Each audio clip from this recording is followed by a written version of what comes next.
and welcome to Chris Holden-Ried and Zoe Palmer.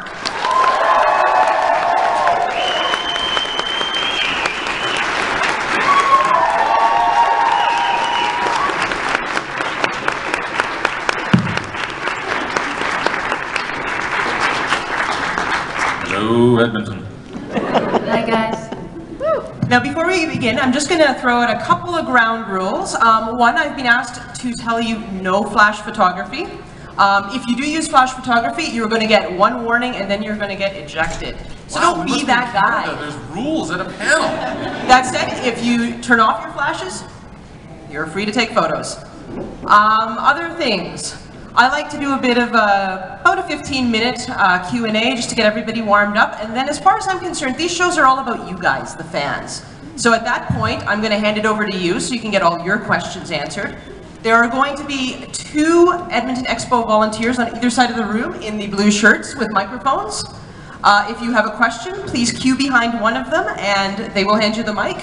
And you will get to ask it. Please limit your questions to 1 so that everybody gets a chance to go. Okay, that's the end of business. Let's get on with the panel. I'm a big believer in starting at the beginning, so why don't the 2 of you tell me a little bit about how you got cast in Lost Girl?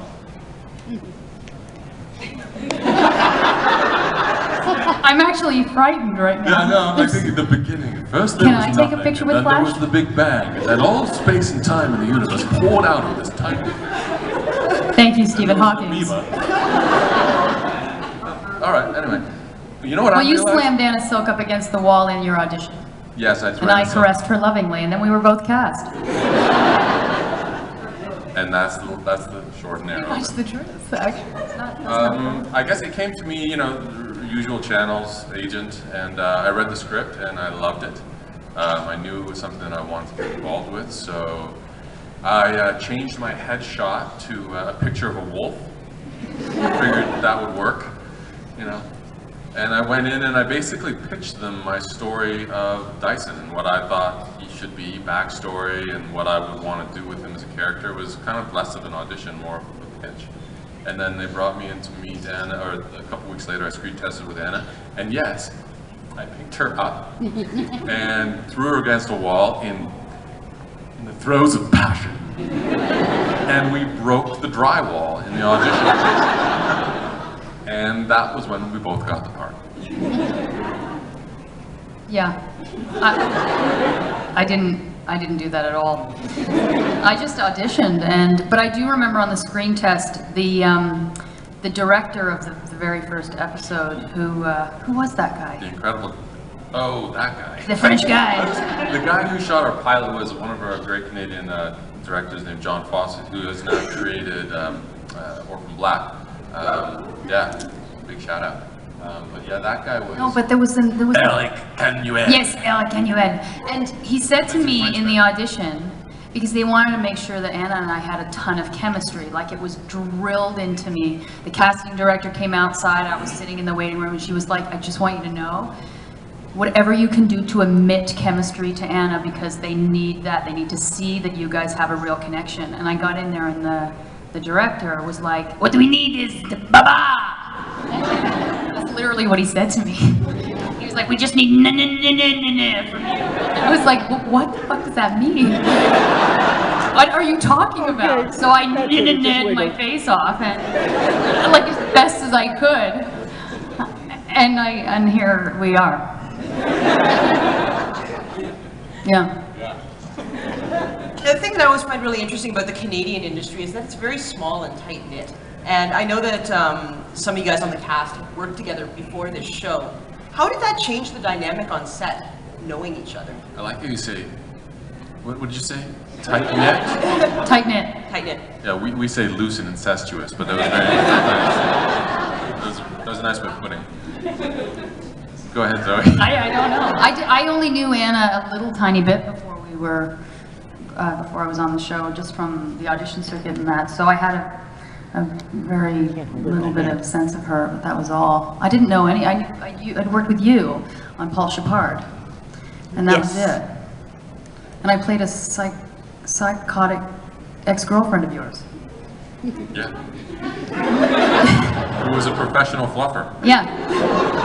That's a Yeah, I fluffed for a living. Yeah. Does everyone know what that means? Do you want me to? No. Oh God. I'm just realizing these are pretty typical cast chairs that they have us sitting in. And after 20 years of sitting in these things, I still don't know how to get comfortable in these fucking things. They're like, they're the worst chairs. It's like, Yeah. well, this is good. This is gonna go horribly wrong. That's gonna tumble right into that gentleman's lap any second. Pardon me. It's good. It's good. Traction. I don't know. I mean, I think it seems smaller than it, like, we've worked together quite a bit now, Chris and I, and Jeremy Lalonde, who wrote and produced Sex After Kids, which screens tonight, by the way, at the Edmonton Film Festival, has invited us to be in a few of his projects because he's worked with us. So it seems like the only people that we work with are the people from Lost Girl. But there are actually more actors in Canada than those that work on Lost Girl. So although it seems tiny, I think it's bigger than, it's less tight-knit. It's loosely woven. Yeah, I didn't know anybody except for you. Yeah. But since then, we've all managed to keep working together. Yeah. Now I've had enough now. I want to work with some other people. Speak for I mean, yourself, you're awesome. Paul. Don't get me wrong. Thought we had something going here. We do, but it's for later. She just loves breaking my heart. I know, over and over again. Yeah, I think have we rounded out that question? So first season, did you guys have any inkling that the thing that you were creating was going to become this fan phenomenon that, you know, fills rooms full of people at conventions? Did you feel it was something special? Honestly, they're the worst chairs ever. I challenge anyone to be able to sit in that I'm doing just fine. It's just my fault. Did you know? Did you know all these people would show up in Edmonton if we came, 4 years later? If you build it, they will come. Yeah, but some people build it and they don't come. That's true. Huh? No, we had no idea. I mean, I've never been involved with a genre show. The closest thing I did, you know, the Tudors, but Tudors is a great show, but it doesn't bring people out in droves to come and see it. So there's something in the genre like world that inspires people to be really passionate about it, and like come out and get involved, which I have really grown to really appreciate, and I think it's a success. I think we were all pretty caught off guard, actually. I remember the very first Fan Expo. Like, you and Anna went to the very first Fan Expo when the show hadn't even aired yet. There was 12 people. And there was like 12 people that came up to the booth. Really? They were like, "What's this, Lost Girls? That's nice. What is it?" And then the year after, we went to Fan Expo, and there were thousands of people. And I'll never forget it because we were just floored. Like, we had no idea that we had that kind of an impact. We didn't know. So no, I certainly didn't expect it. No, I don't think you ever can expect it. I mean, just sometimes magic happens. And it's, we refer to Lost Girl as like the little show that could, and it's just kind of came out of nowhere and keeps going. Yeah. Now, Lost Girl has some fairly steamy sex scenes for both of you.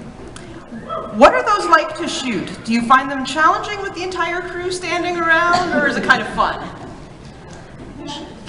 You gonna tell your story, or am I gonna tell mine? No, you tell mine and I'll tell yours. I don't know. No, you tell. It always starts with Chris putting his leg on a table. No.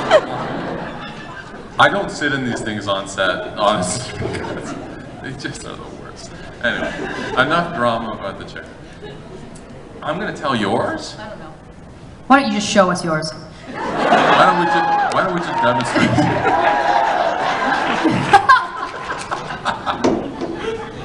I don't know, you get used to the crew being there. The crew being there is kind of the least of your worries because they're always there. They literally don't care, the crew. I'll never forget Oh, they care. They don't She care. tells herself that No, they just don't to make care. herself feel They're less literally gross about They it. can't wait for someone to say that's a wrap or we're on the window. The window's the scene before you say wrap. But I was on a show called The Guard, and it shot in Vancouver, and I'll never forget, I was doing I think it was my first shower scene ever. And I had nothing on except like pasties and this nude thong, and that was it. And I took all my robe off, and I'm standing there, I'm feeling really self-conscious, I'm just standing there in front of everybody. And I look over, and the camera guy's fully yawning his face off. Like bored out of his mind. I'm totally naked. I was like, really? Are you gonna make it for the rest of the shoot? Are you okay? Do you need a coffee? This isn't doing anything? Okay. And then I realized no one cares. Except you guys, and thank you for that.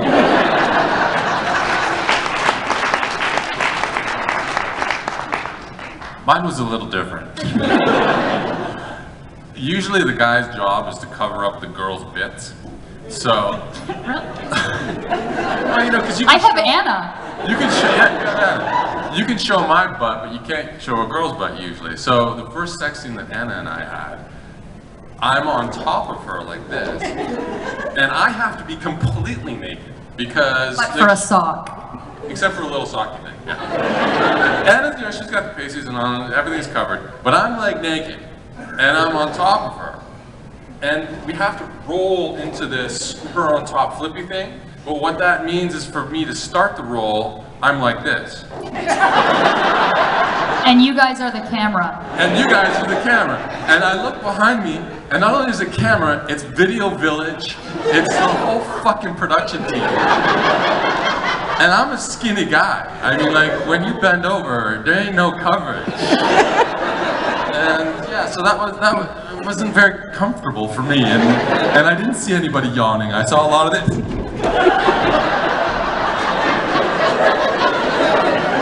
I was yawning.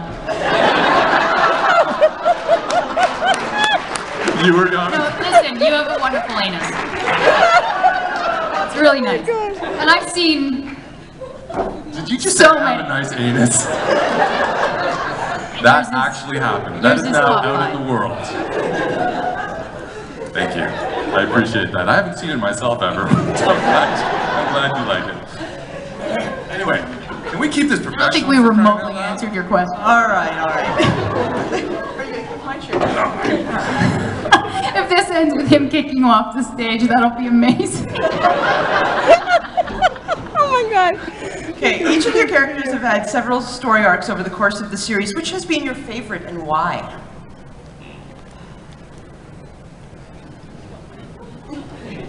I don't know. I don't really break it into little ones. I sort of, for us, it's like it's a big thing that just keeps going. Well, what has been the most, perhaps, interesting or challenging for you then as an actor so far in Dyson's story?